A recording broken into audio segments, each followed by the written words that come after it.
जय जगन्नाथ पिला माने वेलकम करुच्ची तुम मानक Shri diaries life and learning channel को। आज आम अष्टम श्रेणी साहित्य सुरभि बहीर पाठ 4 दमकच पाठटीर प्रश्न उत्तर करवा। तो चलो आरंभ करवा। हाँ पिला माने तुमको बहुत बहुत धन्यवाद मो वीडियो को लाइक और सब्सक्राइब कर कहीं तुम मान गोटे गोटे लाइक और सब्सक्राइब मत बहुत इंस्पिरेशन मिलता है। तो चलो आज क्लास आरंभ करवा। तो पिला माने ये पाठटा को मु भल भाव बुझे जो मैंने वीडियो देखी न चैनल को विजिट करी प्लेलिस्ट रे वीडियो अच्छी देखिपर। तो चलो क्वेश्चन आंसर आम आरंभ करवा। प्रथम प्रश्न, आस विषयटा को भल भाव पढ़ा बुझा और उत्तर लिखा। निम्नलिखित प्रश्न गुड़िकर ठीक उत्तर पाखरे तारा चिन्ह दबा। ठीक अच्छे। तो प्रश्न कौन अच्छे देखा। साद्री भाषा क्यों दुईटी भाषार सम्मिश्रण रे सृष्टि। तो आम मैंने तो पढ़ी क्यों दुईटी भाषार सम्मिश्रण रे सृष्टि। ऑप्शन कौन अच्छे देखी नबा। ओडिया और हिंदी, ओडिया और बंगला, हिंदी और आसामी, ओडिया और तेलुगु। तो पिला माने हमर उत्तर कौन हम ओडिया और हिंदी। तो ता पाखे देदबा गोटे तारा चिन्ह। ठीक अच्छे। तुम मैंने भी तुम बही दब जीवा आमर परवर्ती प्रश्न को। क्यों मासरे जितिया पर्व पड़ी थाए। भाद्रव, बैशाख, आश्विन, कार्तिक। तो पिला माने ठीक उत्तर कौन आश्विन। आश्विन मासरे पड़ी थाए आमर जितिया पर्व। जीवा आमर परवर्ती प्रश्न को। दमकच नृत्यटी क्यों मासरू क्यों पर्यंत पालन करा जाए। बैशाख पूर्णिमा ठारू ज्येष्ठ पूर्णिमा, कार्तिक पूर्णिमा ठारू बाहुड़ा, भाद्रव पूर्णिमा ठारू आश्विन द्वादशी, श्री पंचमी ठारू बाहुड़ा। तो पिला माने उत्तर कौन उत्तर होची हमर कार्तिक पूर्णिमा ठारू बाहुड़ा। सेठ दबा स्टार चिन्ह। तापर प्रश्न, रांचीर लोक संगीत लेखकों को क्यों गीत परी लगुला। बौद्ध गान और दोहा, वैष्णव दीपावली, नाउरिया गीत, सगड़िया गीत। तो पिला माने उत्तर कौन हम बौद्ध गान और दोहा। देदबा तारा चिन्ह। 5 नंबर प्रश्न, द्वितीय ओषाटी कहार मंगल कामना पाई किए पालन करिथांती। भौणी भाईर मंगल पाई, स्त्री स्वामीर मंगल पाई, माँ पुअर मंगल पाई, माँ झीर मंगल पाई। तो उत्तर होची माँ पुअर मंगल पाई। देदबा तारा चिन्ह। हैला समस्ते कल। एबे जीवा हमर परवर्ती प्रश्न, मिलीमिशी जोड़िबा। क स्तंभरे दिया जाइथिबा शब्द सहित ख स्तंभरे थिबा उत्तर को रेखा चिन्ह द्वारा जोड़। ठीक अच्छे। तो क स्तंभरे जो शब्द दिया तो ता सहित आम ख स्तंभरे थिबा उत्तर को रेखा चिन्ह देकी जोड़िबा। तो आमर प्रथम प्रश्न कौन जावा। तो पिला माने में जावा कौन तो बुझी ओदा बाली ज धान गहम हरड़ प्रभृतिर बिहन बतुरे की जो गजा करे जाए। तो केते नंबर ऑप्शन में अच्छे देखो 4 नंबर। तो जोड़ी दबा को 4 नंबर सांगरे। तापरे अंगनाई, अंगनाई कौन पिला माने अंगनाई होची गोटे गीत। जोड़ी दबा 5 नंबर अच्छे एक गीत सांगरे। करमा पर्व, करमा पर्व रे कौन करे जाए पिला माने करमा गछर डाल को पूजा करा जाए। 1 नंबर सांगरे जोड़ी दबा। तापरे जितिया, जितिया रे अशुद्ध गछर डाल पूजा हुए। 2 नंबर सांगरे जोड़िबा। साद्री, साद्री होची ओडिया और हिंदी भाषा मिशामिशी। जोड़ी दबा को 3 नंबर सांगरे। एभली भाबरे तमने जोड़ी नबो। एबे जीवा हमर परवर्ती प्रश्न को। मिलीमिशी ठीक उत्तर बाछंतु। तो पिला माने देखो एठी किछटा ऑप्शन सब दिया है। वाक्य दिया है, तापरे तार 2टा वाक्य दिया है। वाक्य सहित तार उत्तर बोधक वाक्य दिया है 2टा। तो से 2टा भितरु जोटा ठीक आमे ताको जोड़िबा। तो हमर प्रश्न कौन देखो। फर्स्ट, पर्वर 7-8 दिन पूर्व ओदा बाली रे ज धान गहम हरड़ प्रभृतिर बिहन बतुरी गजा हुई सारी। तो ऑप्शन 2टा अच्छे कौन कौन देखो। करमा पर्व समय करमा डाल पोता हवा परे जवा स्थापना करा जाए। तापरे सेकंड ऑप्शन, अशुद्ध गछर डाल पूजा हुई चारिपटे नृत्य हुए। तो ठीक उत्तर कौन हम हमर करमा पर्व समय करमा डाल पोता हवा परे जवा स्थापना करा जाए। ठीक अच्छे। तापरे सेकंड प्रश्न कौन अच्छे देखो। ରାଞ୍ଚିର ଲୋକ ସଙ୍ଗୀତ କ'ଣ ଏହିପରି? ତା ଅପସନ୍ ଅଛି ଦେଖ, ଓଡ଼ିଆ ଓ ହିନ୍ଦୀ ଭାଷାର ମିଶ୍ରଣର ସଙ୍ଗୀତ, ବୌଦ୍ଧ ଗାନ ଓ ଦୋହାର ସଙ୍ଗୀତ ପରି। ତ ଉତ୍ତର କ'ଣ ହବ ଆମର? ବୌଦ୍ଧ ଗାନ ଓ ଦୋହାର ସଙ୍ଗୀତ ପରି। ତାପରେ ପ୍ରଶ୍ନ ଦେଖିବା, ଏ ପର୍ବ ଭଉଣୀ କରେ ଭାଇର ମଙ୍ଗଳ ପାଇଁ। ଅପସନ୍ କ'ଣ କ'ଣ? କରମା ପର୍ବ ପାଳନ କରାଯାଏ, ଦ୍ୱିତୀୟା ଓଷା ପାଳନ କରାଯାଏ। ତ ପିଲାମାନେ ଆମର ଉତ୍ତର କ'ଣ ହବ? କରମା ପର୍ବ ପାଳନ କରାଯାଏ, ଏହା ସାଙ୍ଗେ ଯୋଡ଼ିବ। ତାପରେ ପ୍ରଶ୍ନ, କାର୍ତ୍ତିକ ପୂର୍ଣ୍ଣିମାଠୁ ବାହୁଡ଼ା ରଥ ଯାଏ ଡମକଚ ନୃତ୍ୟ ହୁଏ, ଅଙ୍ଗନାଇ ଗୀତ ଗାନ କରାଯାଏ। ତ ପିଲାମାନେ ଉତ୍ତର କ'ଣ ହବ ଆମର? ଡମକଚ ନୃତ୍ୟ ହୁଏ। ତ ତା ସାଙ୍ଗରେ ଯୋଡ଼ିଦେବା। ହେଲା, ଏଇଟା ବି ଆମର ସରିଲା। ଏବେ ଯିବା ଆମର ପରବର୍ତ୍ତୀ ପ୍ରଶ୍ନକୁ। ଗଦ୍ୟାଂଶର ଚର୍ଚ୍ଚା। ନିମ୍ନରେ ପାଠରୁ ଚୟନ କରାଯାଇଥିବା ଗଦ୍ୟାଂଶକୁ ଭଲ ଭାବରେ ପଢ଼ି ନିଜର ଚିନ୍ତାଧାରାକୁ ସାଙ୍ଗମାନଙ୍କ ସହ ଆଲୋଚନା କରି ଲେଖ।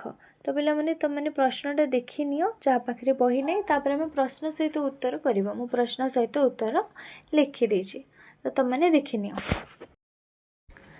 ଦେଖିଲି ଅପୂର୍ବ ଭଙ୍ଗୀ ସେ ନୃତ୍ୟର, ଶୁଣିଲି ଅଶ୍ରୁତ ସ୍ୱର ସେ କଣ୍ଠରୁ, ସେ ତାଳ ଆଉ ଧ୍ୱନି ଲୟରୁ ରାମନାମ ଶୁଣି ମନ ପବିତ୍ର ହୋଇଗଲା।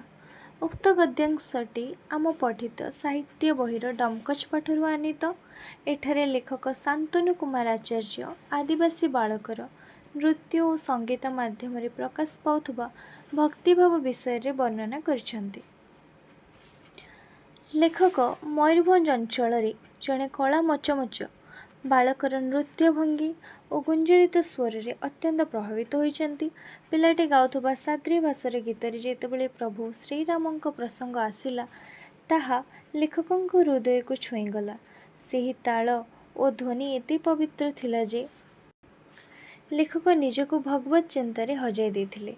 ଏହି ଆଲୋଚନାରୁ ଆମେ ବୁଝିଲେ ଯେ ସରଳ ଓ ନିଷ୍ପାପ ମନର ସଙ୍ଗୀତ ଭଗବାନଙ୍କ ସହ ଯୋଡ଼ି ହେବାର ସବୁଠାରୁ ବଡ଼ ମାଧ୍ୟମ। ଜଣେ ଆଦିବାସୀ ବାଳକର କଣ୍ଠରେ ରାମନାମ ଭାରତର ସାଂସ୍କୃତିକ ଏକତାକୁ ପ୍ରମାଣିତ କରିଛି। ଋତୁର ଗୁଣକୁ ନେଇ, ସମୟର ମୁଡ୍କୁ ନେଇ ସ୍ୱତନ୍ତ୍ର ଧରଣର ନୃତ୍ୟ, ସ୍ୱତନ୍ତ୍ର ଧରଣର ସଙ୍ଗୀତର ଆବଶ୍ୟକତା ଏ ଅଞ୍ଚଳର ଆଦିବାସୀ ଜାଣିପାରିଛି ନା କ'ଣ? ଉକ୍ତ ଗଦ୍ୟାଂଶଟି ଆମ ପଠିତ ସାହିତ୍ୟ ବହିର ଡମକଚ ପାଠରୁ ଆନିତ। ଏଠାରେ ଲେଖକ ଶାନ୍ତନୁ କୁମାର ଆଚାର୍ଯ୍ୟ ଆଦିବାସୀମାନଙ୍କର ଋତୁଭିତ୍ତିକ ଜୀବନଶୈଳୀ ଓ କଳା ପ୍ରତି ଥିବା ସମ୍ମାନ ବିଷୟରେ ବର୍ଣ୍ଣନା କରିଛନ୍ତି। ଲେଖକ ଦେଖିଛନ୍ତି ଯେ ଏହି ଅଞ୍ଚଳର ଆଦିବାସୀମାନେ ପ୍ରକୃତିର ପରିବର୍ତ୍ତନ ନିଜର ନୃତ୍ୟ ଓ ସଙ୍ଗୀତକୁ ବଦଳାଇ ଦିଅନ୍ତି। ଶୀତ ଋତୁରେ ଡମକଚ ଏବଂ ବର୍ଷାରୁ ଶରତ ଋତୁରେ ଅଙ୍ଗନାଇ ବା ଝୁମର ନାଚ ହୁଏ। ପ୍ରତ୍ୟେକ ଋତୁର ମନୋଭାବ ବା ମୁଡ୍ ଅନୁସାରେ ସେମାନଙ୍କର ତାଳ ଓ ସଙ୍ଗୀତ ସ୍ୱତନ୍ତ୍ର ହୋଇଥାଏ। ଏହି ଆଲୋଚନାରୁ ସ୍ପଷ୍ଟ ହେଉଛି ଯେ ଆଦିବାସୀମାନେ ହେଉଛନ୍ତି ପ୍ରକୃତିର ପ୍ରକୃତ ସନ୍ତାନ। ସେମାନେ କେବଳ ମନୋରଞ୍ଜନ ପାଇଁ ନୁହେଁ, ବରଂ ପ୍ରକୃତିର ଗୁଣକୁ ବୁଝି ନିଜର ସଂସ୍କୃତିକୁ ସଜାଇଛନ୍ତି।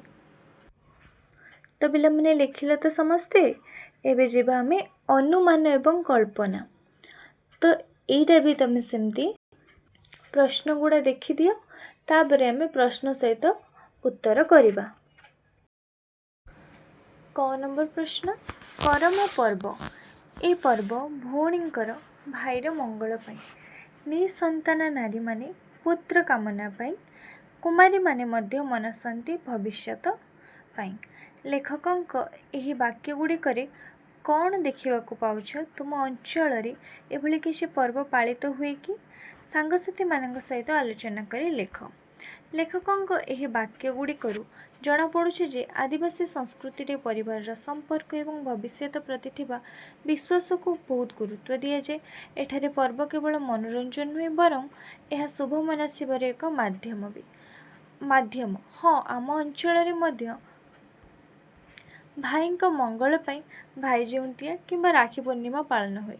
ସେହିପରି କୁମାରୀମାନେ ଉତ୍ତମ ଭବିଷ୍ୟତ ପାଇଁ କୁମାର ପୂର୍ଣ୍ଣିମା ଓଷା କରନ୍ତି।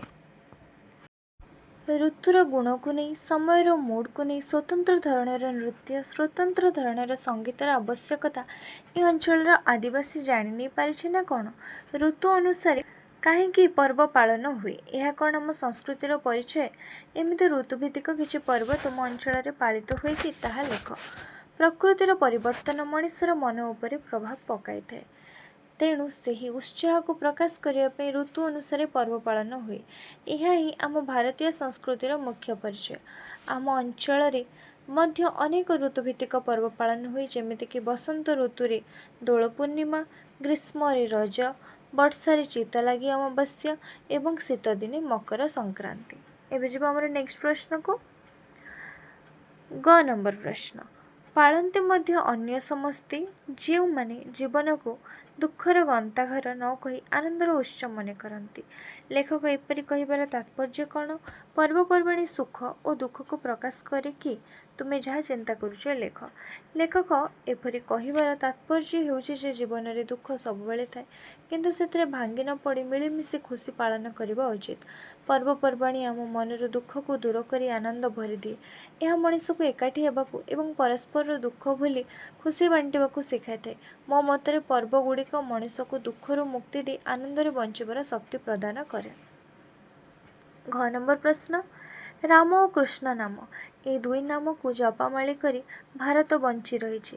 ଭାରତର ଅଧିକାଂଶ ପର୍ବପର୍ବାଣି ରାମ ଓ କୃଷ୍ଣଙ୍କ ଜୀବନଧାରା ସହିତ ଜଡ଼ିତ। ଯଦି ତୁମ ଅଞ୍ଚଳରେ ରାମ ଓ କୃଷ୍ଣଙ୍କୁ ଦେବତା ରୂପେ ନେଇ କି ଯେଉଁ ପର୍ବ ପାଳନ କରାଯାଉଛି ତାହାର ତାଲିକା ପ୍ରସ୍ତୁତ କର।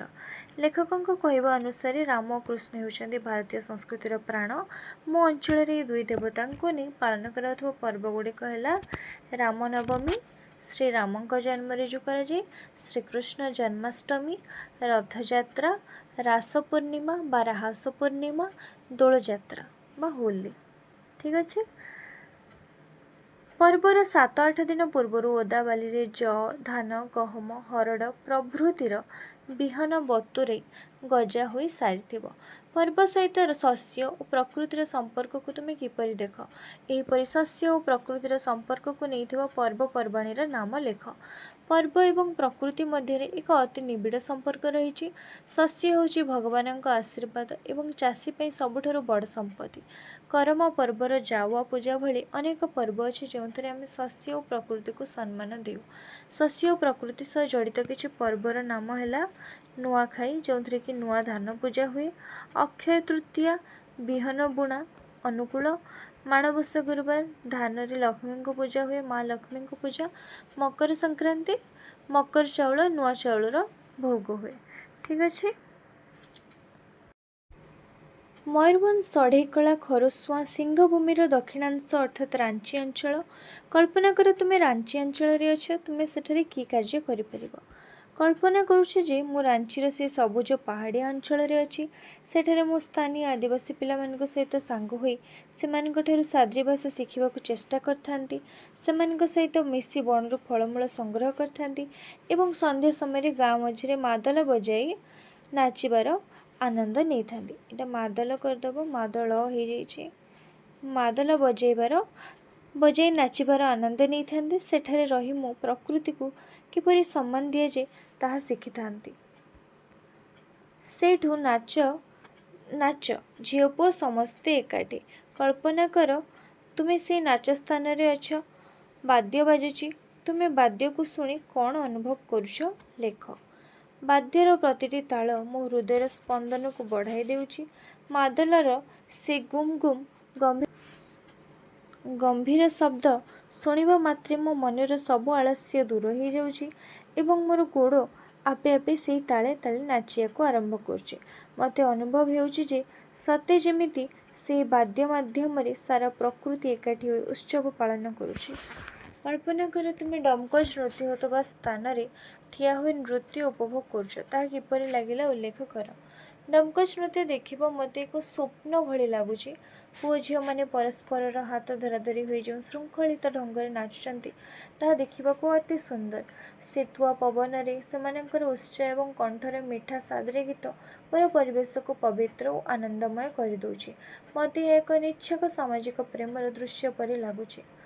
तापर घ नंबर कल्पना कर तुमको पहाड़ घेरा बण अंचल प्रकृति कोल बुलवाक किपर लगी ता लेख। माने कि ये जो अनुमान एवं कल्पना दिए से गुड़ा तुम निजे अनुमान करके लिखा कथा। फिर भी मुझे आंसर गुड़ा दे देछि ता छड़ा भी तुम मैंने चेष्टा कर लिखापी। ठीक अच्छे पिला माने तो यार आंसर कौन हम माने तुमको ये कल्पना करा दि जाए कि तुम गोटे पहाड़ घेरा बण अंचल प्रकृति कोल बुलुच तो सेटा तुम किभली होता को लिखापी कहुचे। पहाड़ घेरा बण अंचल प्रकृति कोल बुलवा मते अत्यंत शांतिदायक और रोमांचकर लगी था। सहरर कोलाहल दूर रे गछलता छाई एवं झरणार कुळुकुळु नाद भितर बुलवा द्वारा मन अति प्रफुल्ल हो उठे। सेठारे निर्मल वायु ग्रहण करने एवं पहाड़ उपरू सूर्योदय देखा मते बहुत खुशी दे थाए। पिला माने समस्ते लिखुछ तो एबे जिबा हमर परवर्ती प्रश्न को। तो यहाँ जो लेखक आउ जो अध्यापक रथंग भितर जो कथबार्ता होती से गुड़ा सब लिखापी दिखाई। तो प्रश्न गुड़ा देखी दियो तापर आम लिखा। ठीक अच्छे देखी दियो। आपण अंचल साधारणतः क्यों मासरे नाच गीत चले? करंजिया उपरे लेखक एवं अध्यापक रथंक मध्य होइतिबा कथा आधारे एक काल्पनिक संलाप लेख। तो जो आमर लेखक थिले आ अध्यापक रथ तो तांको भितर कौन कौन सब कथबार्ता होती सेटा लिखा दि जाए। लेखक रथ बाबू आपण ये मयूरभंजर लोककला सतरे अद्भुत। साधारणतः एठारे क्यों समय नाच गीत बेसी? लेखक प्रश्न कर। अध्यापक रथ उत्तर से कहीं जेहेतु कथबार्ता होती तो तापर पर कथा तो लगिकी रही। देखंतु एठारे तो वर्ष सारा 12 मास उत्सव किंतु ऋतु अनुसार नाच बदले। लेखक बदले माने क्यों समय को क्यों नाच हुए? अध्यापक रथ शुणु अध्यापक रथ कौन कहते? कार्तिक पूर्णिमा ठारू बाहुड़ा रथ पर्यंत डमकच नृत्यर समय पुणी बाहुड़ा रथ ठारू कार्तिक पूर्णिमा जाए अंगनाई और झुमर चले। लेखक आश्चर्य कथा प्रकृतिर गति से संगीतर ताल बदलुचे। सतरे आदिवासी संस्कृति केते समृद्ध। यह को खाली आदिवासी अर्थात हो मुंडा ओराम माने पालती नहीं पालती महंत माने। लेखक एवं तुम मध्य आदिवासी माने पालन करथुबा एक पर्व को नहीं काल्पनिक संलाप लेख। लेखक आज कर्म पर्व देखी मु गोटे कथा लक्ष्य कली एठी केवल आदिवासी माने नुहे बरं सबु वर्गर लोक अच्छा। हाँ आज्ञा आम मयूरभंज संस्कृति समस्त को जोड़ी थाए। यह कर्म पर्व को हो मुंडा ओराम मानक सह महंत संप्रदायर लोक मध्य निज पर्व भली पालती। माने एटा क्या भितर संलाप चलছে लेखक और तुम भितर से मु लिखी माने लेखक मो भितर चलुचे बुझीपारछ। एटा ओरा ओ हो जाए ओरा म कर। ठीक अच्छे ओरा म। लेखक सतरे मोर धारणा थिला यह केवल आदिवासी पर्व मु ना आज्ञा यह समस्तंकर पर्व जी जीवन को आनंदर उत्सव मन करे से ही नाच गीत निश्चय सामिल हुए। लेखक सुर कौन कहते बहुत बढ़िया कथा कहल। यह सामाजिक एकता ही भारतर प्रकृत गर्व। तो पिला माने एबे जिबा हमर परवर्ती प्रश्न को टीए एवं मानेर प्रयोग। ठीक अच्छे तो टीए और माने आमे क्यों क्यों जगह लगेबा सेटा में जानिबा। ता पूर्व कौन करबा ना मैं किछ गुडा एटी एग्जांपल दिए सेटा जानिदबा। देखो फर्स्ट एग्जांपल कौन अछि? कुमारी माने मध्य निजर भविष्यत मनासंती। कुमारी माने तो ये देख बहुवचन पाई माने व्यवहार होइछे। सेमिति ही द्वितीय एग्जांपल कौन दिए देख करमा गछर डालटी बणरू अणा होई पोता हेबो। डालटी माने डाल गोटे जोटा कि एक वचन को सूचौछि। बुझी पारलो? एठारे माने ओ माने प्रयोग द्वारा बहुवचन को सूचाउथबा बेले टीए प्रयोग द्वारा एक वचन को सूचाउछि। बुझी पारलो? तो माने जो व्यवहार है सेटा बहुवचन को सूचाउछि और टीए प्रयोग क्या को सूचाउछि ना एक वचन को सूचाउछि। तो एठी किछटा प्रश्न देछि से हिसाब रे हमें करबा। ठीक अच्छे माने और टीए लगाई शून्य स्थान पूरण कर।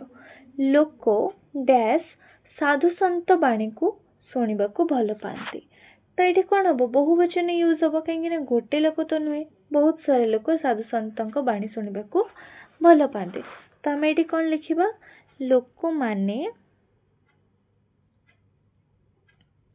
साधु सन्त बाणी को शुणा को भल पाती। तापर गछ डैश लगाइबा गछटे लगेबा लिखिबो गछटे लगेबा। ठीक अच्छे।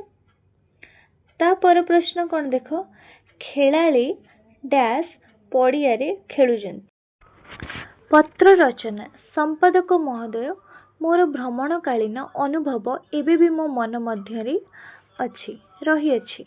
ऊपर लिखित वाक्य लेखक संपादन महोदय को संबोधन करी निजर भ्रमणकालीन अनुभव को लिखिछंती। तो पिला माने तमे भी निहाती भाव में दरखास्त और पत्र लिखिथिबो जो कि आम प्रथमे कौन करथाउ संबोधन करथाउ। तापरे एटी भी सेमिति कौन है ना लेखक प्रथमे संबोधन करछंती तापरे तांकर भ्रमणकालीन अनुभव को लिखिछंती। तुमे जानिछ जे जो व्यक्ति निकट को पत्र लिखा जाए तांको प्रथमे संबोधन करे जाए। आमे जहा को भी लिखु तो आम सांग को भी लिखिथिले आमे कौन लिखु मोर प्रियर सांग तांको आमे संबोधन करथाउ। तापरे आमे लिखु ता सहित आमे पत्रर शेष रे तुमर नाम लिखा जाए। पत्र शेष रे आमे आम ना लिखु जेमिति कि जदि आमे आमर हेडमास्टर का पाख को लिखुचंती ताले आमे कौन लिखंती लास्ट रे आपणकर आज्ञाधीन छात्र बा छात्री। जदि आम सांग पाख को लिखुता बेले कौन लिखु तुमर प्रियर लास्ट रे आम नाटा आमे लिखु। एहा तोर कौन हुए ना पत्र पाइथिबा व्यक्ति तांका पाखु किए पत्र देइचंती जानी पारंती। बुझिपाल। तो एठी भी सेमिति ही तमर कौन ना पत्र लिखन रे किछि विशेषत्व दियाइछि ता सहित उदाहरण दिया जाइछि किंतु उदाहरण गुड़ा सब कौन ना एपट सेपट करी दिया जाइछि। तो आमे कौन करिबा ना पत्र रे विशेषत्व सहित ठीक उदाहरण को जोड़िबा। ठीक अच्छे। तो फर्स्ट विशेषत्व हमर कौन गोटे दियाइछि देखो हमर दियाइछि व्यक्ति भित्तिक।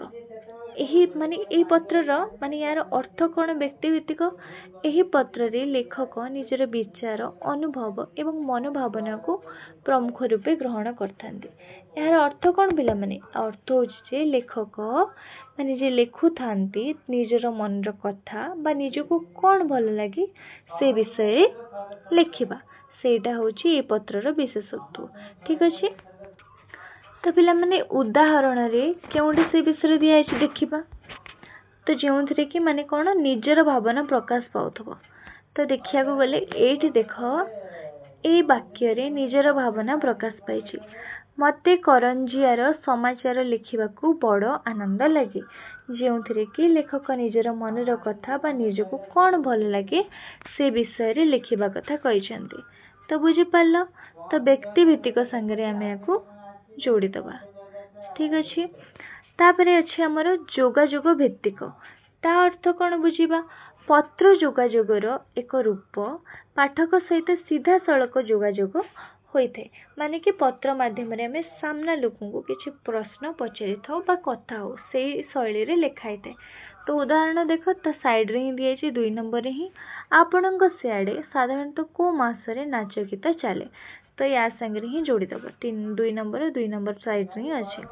तापरे स्वाभाविक शैली भाषा कृत्रिम नुहे भावनार अनुरूप होता है। माने कौन ना भाषा कृत्रिम नुहे माने मिछ घटना बा कष्ट हवा कथा नुहे भाषा माने कि जोड़ा बुझी होनथबो सेमिति हवा कथा नुहे भावनार अनुरूप होता है। माने कि यह मनर भावना परी सरल हेबा दरकार। तो यहाँ कोटा को बुझाऊँ देख। तो यार उत्तर होची इटा लास्ट अच्छे देख देखिली अपूर्व भंगी से नृत्यर। तो 3 नंबर को या संगे जोड़िबो स्वाभाविक शैली को देखिली अपूर्व भंगी से नृत्यर जो थे कि स्वाभाविक शैली रेटा होची उदाहरण। तापरे व्यक्तिगत अनुभवर वर्णना जो थे लेखक निजर वास्तव अभिज्ञता को वर्णना करथांती। बुझिपाल। तो ये देखा आम सेमती उदाहरण केउठी तांकर वास्तव अभिज्ञता को वर्णना करछंती।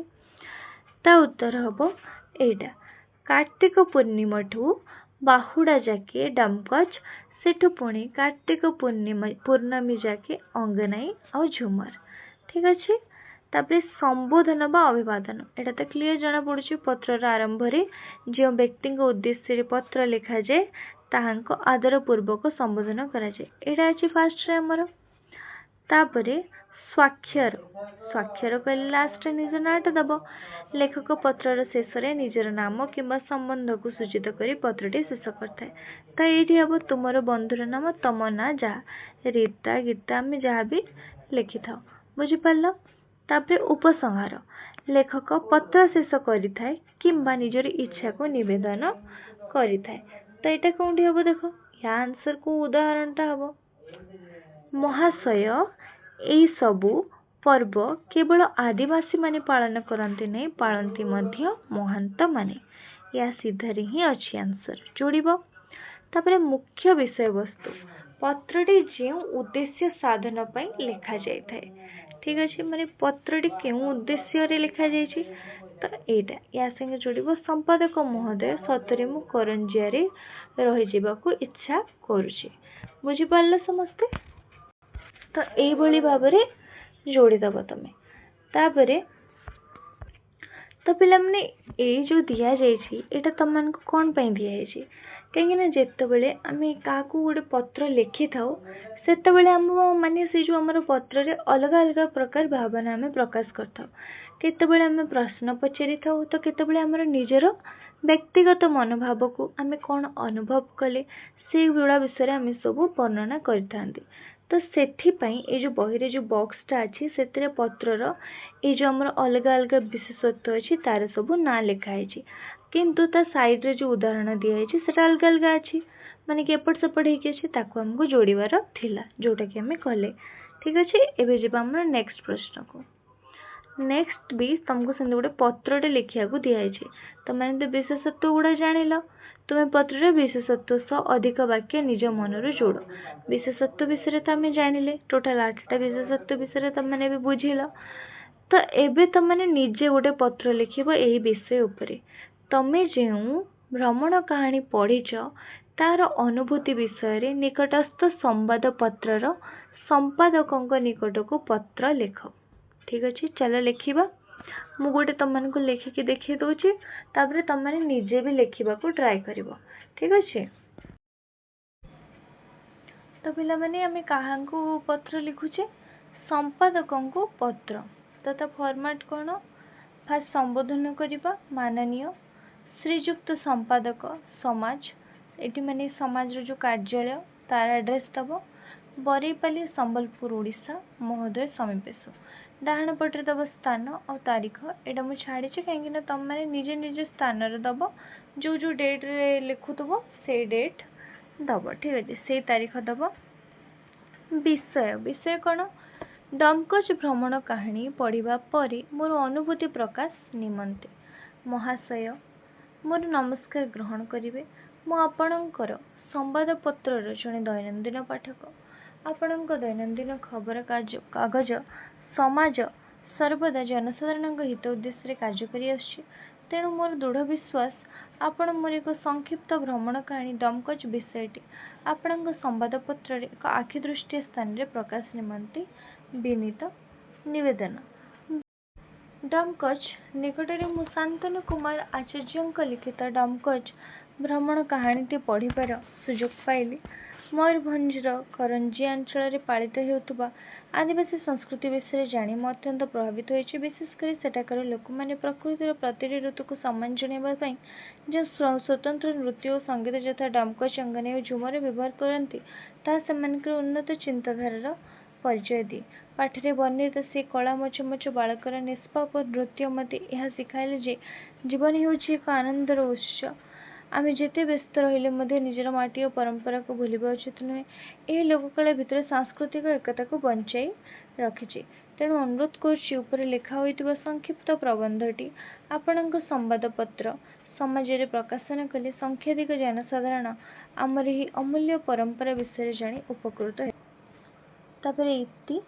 ये तुम ना लिख तले तुम ना लिख दब ठिकना प्रेरक ग्राहक ठीक अच्छे तो ये तुम मान एड्रेस लिख और ग्राहक तुम जहाँ को पठाऊच एड्रेस लिख ठीक अच्छे एबे देख आमर नेक्स्ट प्रश्न कौन दिया शब्द सह शब्द जोड़ निम्न दि जाइथिबा खाली स्थान रे डमकच शब्द सहित जोड़ी होतुबा शब्द को निज मनरू किंबा बहिरू आनी लेख जोटा डमकच शब्द सह जोड़ी हम से भाया शब्द हमको केतटा लिखार अच्छी 6-7टा लिखार अच्छे 7टा लिखा। तो चलो डमकच ताल डमकच नृत्य डमकच गीत डमकच मादल डमकच उत्सव डमकच समय डमकच बाध्य यही भाव में जोड़ी शब्द लिखिदेव। ठीक अच्छे तापर जीवा आमर परवर्ती प्रश्न लेखिबार अनन्य उपाय डमकच अध्याय रे लेखक करंजिया भ्रमण करुवा समय निजर अनुभूति को सुंदर भाव निजस्व शैली उपस्थापन करछंती किंतु अनुभूति को सुंदर भाव वर्णना कर देख जमती कि फास्ट फ्रेंक कहते 14-15 वर्षर सुंदर गोलगाल कला मचमच पिलाटा नाचिला नहीं खाली गीतटिए मध्य बोलिला। 3 नंबर आपणक गोड़ तुच्छेकी डेइब उपरोक्त धाड़ी गुड़ी को भल भाव पढ़ंतु बहु देशज शब्दर प्रयोग होइछे। तो पिला माने देशज शब्द कौन जोटा कि होची हमर स्थानीय शब्द जोटा कि हमर लोक मानक द्वारा बहुत आगरू व्यवहार हे आसुची सेटा होची देशज शब्द बुझिपाल।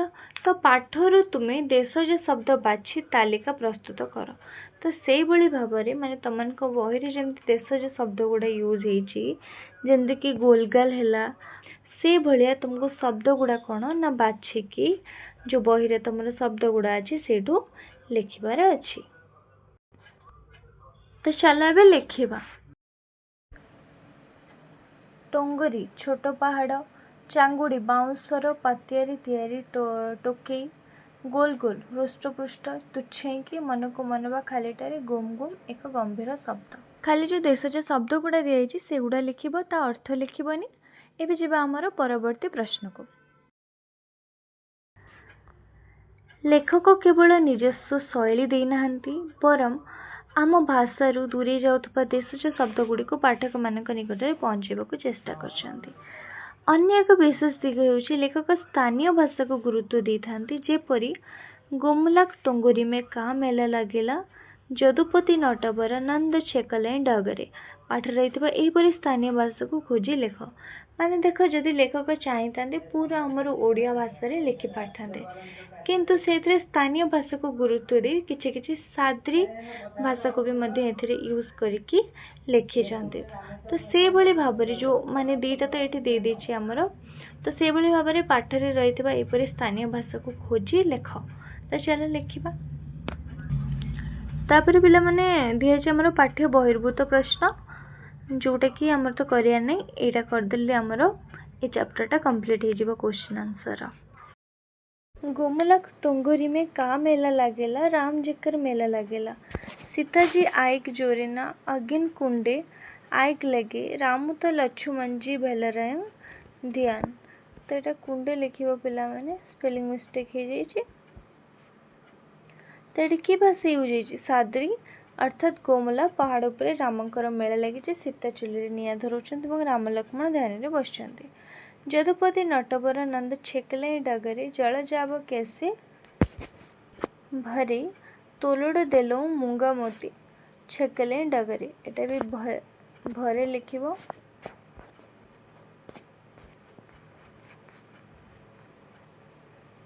ठीक अच्छे पिला जो स्पेलिंग मिस्टेक अच्छे करेक्ट कर दो। भाषा साद्री बा स्थानीय ओडिया हिंदी मिश्रित जोटा कि साद्री भाषा ही श्रीकृष्ण बाट गलचंती मो पानी आने को केमिति जीवे से मो काईच मले छिंडा देउचंती। तो हाँ देखा मो खंडे तम आड़े केमिति नाचंती से नाचे डमकच विशेषत्व एठरे देखा मो खंडे शब्दटी आंचलिक कथित भाषा को सूचाऊँगी। तापर रांची साइड विशेषत्व होची आम आड़िकार कि साइड्र परी शब्दगुड़िक लोकमुखर स्वाभाविक भाषा भाव व्यवहृत। ठीक अच्छे, तुम मैंने खाली कौन कर स्थानीय भाषा को खोजिक लिख विशेषत्व लिखा दरकार नहीं। मुझे खाली तुम मैंने बुझापी लिखी। हाँ पिला माने मो बेले बेले कम्युनिटी पोस्ट रे किसी क्वेश्चन पोस्ट करुचे, तो तुम मैंने से देखिकी तार आंसर गुड़ा दब। आदि भिडटा भल लगी तुम मैंने ताले लाइक कर, तुम सांग मान सहित शेयर कर। जदि किसी डाउट अच्छे कमेंट मध्यम जनइब। तुम मानक बहुत बहुत धन्यवाद भिडटी को लास्ट पर्यंत देखि रही। जय जगन्नाथ।